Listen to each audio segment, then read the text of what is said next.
السلام عليكم، ازيكم اخواتي في الله؟ يا رب تكونوا بخير وبصحة وسلامة وسعادة ان شاء الله. النهاردة هنعمل مع بعض 3 وصفات باذن الله تكون ناجحة من اول مرة. هعمل معاكم ان شاء الله الكيكة الاقتصادية دي بدون بيض تماما، وان شاء الله مقاديرها ناجحة مليون في المية. وهعمل معاكم ان شاء الله جناش المية الاقتصادي ما بستغناش عنه تماما. وهعمل معاكم باذن الله الكريم شانتيه الاقتصادي، مقاديره ناجحة مليون في المية. يلا نصلي على سيدنا محمد ونسمي الله ونبدأ مع بعض الفيديو. اول حاجة هنا معايا نص معلقة صغيرة من الخميرة الفورية، بضيف عليها معلقة كده صغيرة من المية وبدوبهم كده مع بعض. تكون مية دافية يا ريت عشان تتفاعل معايا بسرعة، وبسيبها على جنب لغاية ما الحبيبات دي بتدوب تماما. عندي هنا بقى 400 ملي من اللبن، يعني كوبايتين، الكوباية عيار 200 ملي. وعندي هنا 200 ملي من الزيت كوباية، وعندي 300 جرام من السكر الحبيبات، يعني كوباية ونص. وعلى فكرة ده سكر تموين عادي، انا استخدمته النهاردة، ما كانش عندي سكر ناعم فاستخدمته، لان طبعا مش هيغمق الكيكة لانها كده كده بالكاكاو غامقة.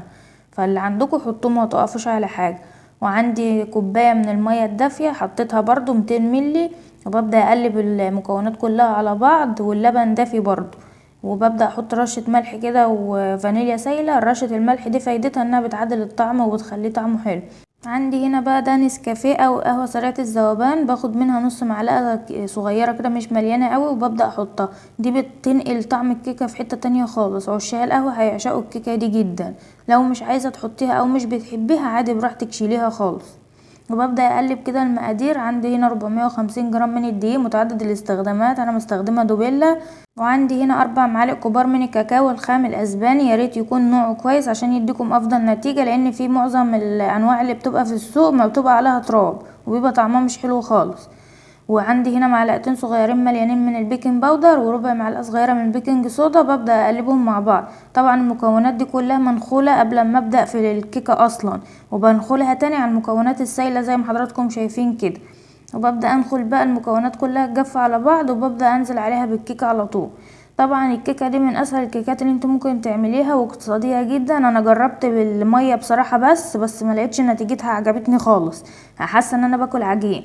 لما جربتها باللبن وبالمية حسيت انها يعني حلوة جدا عن المية بس. فاللي عملها بالمية طبعا مع احترامي ليه، بس ما عجبتنيش تمام. فانا قلت برضه اقول لكم عشان خاطر ايه، انا كنت عامله الفيديو كنت هنزله، بس بصراحه ما نزلتوش ومسحته تاني لان ما عجبتنيش النتيجه بتاعتها. فهنا طبعا قلبت المقادير كلها وسبتها على جنب. فاضل لسه الخميره والخل، مش هحطهم دلوقتي عشان ما يتفعلوش، لان الخطوه اللي انا بعملها دي المفروض تتعمل قبل ما ابدا في الكيكه اصلا، بس بما اني بصور حطيتها معاكم. ان انا دهنت الصينيه بالزبده كده وبطنتها بورق الزبده عشان يسهل معايا الكيكه وانا بنقلها. طبعا لو مش هتنقليها من الصينيه وهتعمليها جاتوشاتو استغني خالص عن ورق الزبده تماما، ممكن تدهنيها زبده بس وخلاص على كده. مقاس الصينيه دي مقاس 25 في 36. طبعا عايزه تعمليها في صواني اصغر من كده براحتكم. هنا عندي بقى الخل، معلقه كبيره من الخل، وعندي بقيه الخميره اللي احنا عملناها ببدا احطها كده. دي اخر مرحله خالص ببدا اعملها. وطبعا الفرن شغال عندي على درجه حراره 180 من قبل ما ابدا في الكيك، يعني متوسطه درجه الحراره.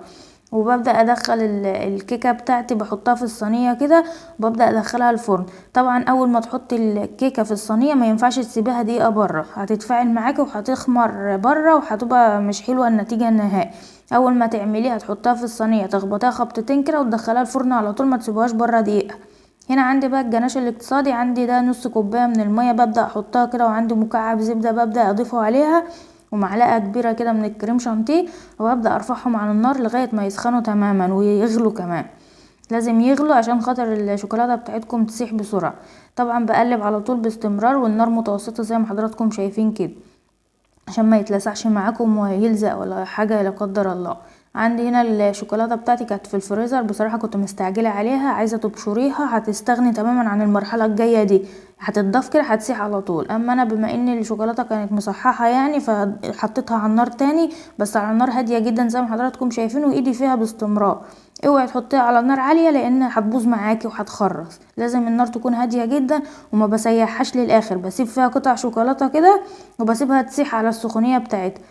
وانا مستخدمه النهارده شوكولاته فيينا اللي هي الغامقه الخام بتاعه الطبخ دي. ممكن تستخدمي شوكولاته بيضاء او شوكولاته حليب براحتك خالص، اللي انت عايزاه اعمليه. ولو عايزة تستغنى عن الزبدة تماما هتحطي برضو نص كوباية من المية عليها معلقة من الكريم شانتيه وهترفعهم على النار، وهتحطي الشوكولاتة، وبعد الشوكولاتة ما تسيح خالص هتحطي في الاخر خالص معلقة صغيرة من العسل النحل، هيديكي برضو نتيجة ممتازة ولامع جدا جدا وبدون لبن او كريمة او كده، وبجد نتيجة ممتازة. بسيبه على جنب بقى لغاية ما بيبرد تمام.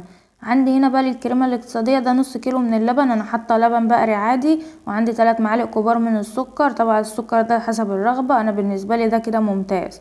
وعندي معلقتين كبار من النشا، ببدأ ادوبهم كده على البارد وببدأ اضيفهم كده على النار، بقلب باستمرار وبسيب ما بسيبش المضرب تماما من ايدي، يعني انا التقليب المستمر ده مهم جدا عشان ما تكتلش معاكي. ببدأ كده طبعا اول ما بتنزل من على النار بتبقى قوامها كده متوسط القوام، مش تقيلة ولا خفيفة. ببدأ اضيفها كده في بولة عندي، ما بسيبهاش كتير في الكسرولة عشان ما تعملش الطبقة اللي فوق الوش اللي بتبقى الخشنة دي، وبتبقى مش حلوة خالص وهتديكم اسوأ النتائج. وعندي هنا الفانيليا السايلة بحطها وبقلب كده، وعندي كيس تلاجة مفتوح ببدأ اضيفه كده على وش الكريمة والزقه فيها، ما ينفعش ان انا احطه فوق البول، هيعمل الطبقة الخشنة اللي انا بقولكوا عليها. وبسيبها تبرد تماما تماما، وبعد كده بدخلها التلاجة تسقع جدا جدا، لازم اهم حاجة انها تكون ساقعة تلج. ودي الكيكة بتاعتي بعد ما طلعت من الفرن، شايفين هي لسه سخنة طبعا، طرية جدا، وانا بتعامل معاها بأريحية جدا زي ما حضراتكم شايفين كده. ده الجناش بتاعي بعد ما برد، انا كنت حطاه على رخامة المطبخ يبرد، ما دخلتوش التلاجة لان هحتاج منه حبة، هسيحهم تاني على بخار مية، بس التاني عادي هسيبه على جنب عشان لو احتاجته ولا حاجة اسيح عادي اللي انا عايزاه. ومرحلة الكيكة دي بقى اختيارية، عايزة تعمليها عادي، مش عايزة تعمليها براحتك خالص، لان الكيكة طبعا مش محتاجة حاجة، هي طرية جدا، بس انا قلت اعزز الطعم، بس هي بصراحة ما كانتش محتاجة خالص ان انا اضيف الصوص ده، عادي براحتك، عايزة تعمليه تمام، مش عايزة تعمليه عادي هي من غيره تمام جدا. ببدأ اخرم كده الكيكة بتاعتي بخلة شيش طاووق، وببدأ اوزع كده، وعلى فكرة انا ما خدتش الخليط ده كله، انا خدت كام معلقة بس منه كده، ما خدتوش كله يعني عشان ما يبوشليش الكيكه، لان كتر طبعا هي الكيكه طريه، ولو حطيت لها ازيد من المعتاد يعني مش هتطلع حاجه، هتطلع معجنه معايا. هنا ببدأ اشيل الكيكه كده زي ما حضراتكم شايفين بتعامل معاها، لان ورقه الزبده بتساعدني كتير وبتسهل عليا اشيلها. والطبقه شايفين الطبقه اللامعه اللي فيها دي انا ما احتاجتش ان انا اشيلها، عايزين تشيلوها براحتكم، بس طبعا الكيكه بتاعتي مش فيها بيض، فطبعا ريحه زفره ما فيش في الطبقه دي، فما حبيتش ان انا اشيلها، لان فيها طعم الكاكاو وفيها طعم الجناش وطعم القهوه، فبصراحه كانت جميله جدا. هنا بقى شايفين الطراوه اللي فيها، والكيكه بتاعتي جميله جدا وطريه. ببدا اخد كده القطع بتاعتي وبحطها في البريمه كده، كل قطعه بحطها على البرامين. عايزه تعمليها زي ما هي صحيحه كده وتعمليها جاتوه شاتو براحتك خالص، هي يعني اتعاملي معاها باريحيه جدا. بدات اوزع، انا عامله 7 برامات، واتنين عملتهم يعني بس بره التصوير واتاكلوا في ساعتها. هنا عندي البسبوسه بتاعت شايفين الجمال ولونها موحد جدا، كان دي بعد فيديو البسبوسه عملت مرتين، دي تاني مره. ببدا احطها كده، وطبعا البسبوسه فيها مكسرات، كل ما هتاكلوا بقى هتدوقوا مكسرات مع بسبوسه مع حاجات كده طالعه في المعلقه. هنا دي بقى عندي الكريمه بتاعتي بعد ما بردت تماما في التلاجة تكون ساقعه تلج، ببدا انعمها بس اديها ضربتين كده عشان تنعم، عشان لو فيها اي حاجه برضو تفك معايا، ما ينفعش ان انا احط الكريمه الاول، لازم اضربها الضربه دي الاول.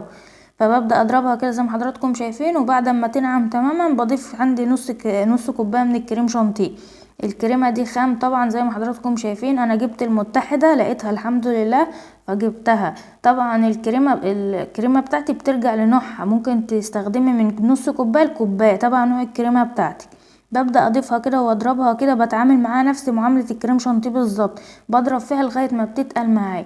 وعندي هنا ديت في المرحلة الجاية يعني ضايفة معلقة كده من المية او معلقتين من المية المتلجة جدا، انا ما كنتش هضيف كريم شانتيه عليه، ابني راح ماسك حبة كريمة وحطيتها لي على الكوباية، تلاقوا الكوباية ملحوسة كده، بس دي مية بس متلجة، هو حطلي بس ما تضيفوش انتوا الكريمة خالص، هي مية بس تكون متلجة جدا، هتحطوها على الكريمه معلقتين او معلقتين ونص كده لحد ما الكريمه بتاعتكم تقلب تبقى كريم شانتيه زي ما انتوا شايفين.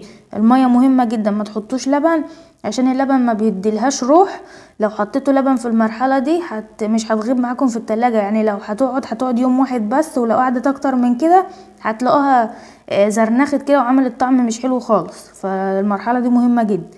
باخد كده معلقتين على كل برام او معلقه كده مليانه، وببدا اوزعها كده بالمعلقه زي ما حضراتكم شايفين. المرحله دي مهمه جدا ان انتوا تساووا عشان الجناش بتاعكم ما يطلعش مميل او كده. ببدا اسويها كده، كنت بسويها بالاسباتيولا لقيتها مش ملكاها قوي، المعلقه احلى. وباخد كده معلقه او معلقتين من الجناش على كل برام، وببدا اميله كده بايدي، بيتساوى معايا بمنتهى السهوله عادي زي ما حضراتكم شايفين كده. هنا بقى عندي التزيين بقى، حطيت حبة جناش كده من اللي هما الساقعين في كيس تلاجة، وببدأ اعمل خطوط رايح جاي كده على كل برام.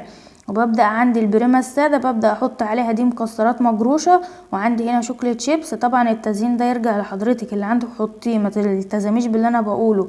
مش عندك بسبوسة خالص بلاشها، مش عندك حاجة، بس الكريمة والجناش مهمين جدا لانهم بيعادلوا طعم الكيكة جدا. وعندي هنا بحط على كل برام اللي هو السادة ده بسبوسة ورشة بس مكسرات كده تكسر اللون مش اكتر. وطبعا البريمة اللي جنب دي، الاتنين اللي انا عملتهم دول، دي شوكولاتة كريسبي اللي هي الصغيرة البني والبيضة، ببدأ اضيفهم كده على الوش. وطبعا بصي يعني عيشي، انا عملت 9 بريمة، 2 اتاكلوا برا التصوير و7 صورتهم. والمرحلة دي ما كنتش هضيفها، بس ضفتها عشان تعرفوا ان هي بتتعمل بها ايه تاني. انا عملت نص الكيكة اللي كان فاضل، عملته طبقتين، قسمتهم نصين ورحت حشياهم وجلستها. وببدأ اضيف الجناش اللي فاضل، سيحته بسيط خالص على النار هادية جدا جدا عشان ما يخرصش معايا. وضفت عليه معلقة او معلقتين من المكسرات المجروشة، وبدأت اضيفهم كده على الكيكة. طبعا انا ما دخلتش الكيكة دي فريزر ولا اي حاجة خالص، عشان كده بتعامل بالاسباتيولا براحتي. ما ينفعش لو في الفريزر ونزلت الجناش ده، ما ينفعش المسه تاني بالاسباتيولا، هيتنحكش معايا وهيطلع مش حلو خالص. السكينه بقى المشرشره ببدا اقطع كده الكيكايه بتاعتي، وببدا انزل نازله واحده وبسحب لبره وبمسح يعني السكينه بعد ما اقطع كل واحده بمسحها بمنديل مطبخ عشان ما لحوس الدنيا اكتر من كده. هنا بقى ممكن تعملي الكيكه دي في صينيه مقاس 22 24. كل ما هتصغري الصينيه بس تكون اللي هي الصواني العاليه، كل ما هتصغري الصينيه كل ما هتاخدي طبقات اعلى. براحتك بقى عيشي، ممكن تعمليها تورته طبقتين وتقسميها وتحشيها وتجلسيها، هتبقى جميله جدا وبنفس الكريمه دي كمان، وبتخش فريزر عادي الكريمه دي ما فيهاش اي مشكله. هنا بقى لقيت فورماسيل كده شكل نجوم، لقيت اللون التركواز ده والابيض لايق اكتر على الكيكه، بدات ازين بيه زجزاجي كده كل واحده عكس التانية، بقت شكلها احلى بكتير من الاول. بس كده، وبمقادير اقتصادية عملنا احلى حاجات ممكن تعملوها في عيد ميلاد او اي مناسبة عندكم، هتشرفكم جدا جدا. وعملت من الكيكة دي قسمتها نصين، النص الاولاني عملت بيه 9 بريمة زي ما حضراتكم شايفين، 7 صورتهم و2 اتاكلهم زي ما قلت لحضراتكم قبل المصور. وعملت النص التاني قسمته نصين وحشيته ورحت مجلساه، وعملته 4 قطع جاتوه محترمين زي ما حضراتكم شايفين كده، وارتفاعها جميل جدا جدا. ودي عندي البرام، حبيت اوريهولكم من جوه عشان تشوفوا كل حاجة على الطبيعة زي الفل ومفيهوش اي حاجة خالص. والكريمه ثابته وجميله جدا، وكل معلقه كده هتحسوا بحاجه بتدوب في بقكم، من بسبوسه لمكسرات لكل حاجه جميله في البراند. وهنا طبعا عندي الكيكه زي ما حضراتكم شايفين كده طريه جدا ولونها جميل.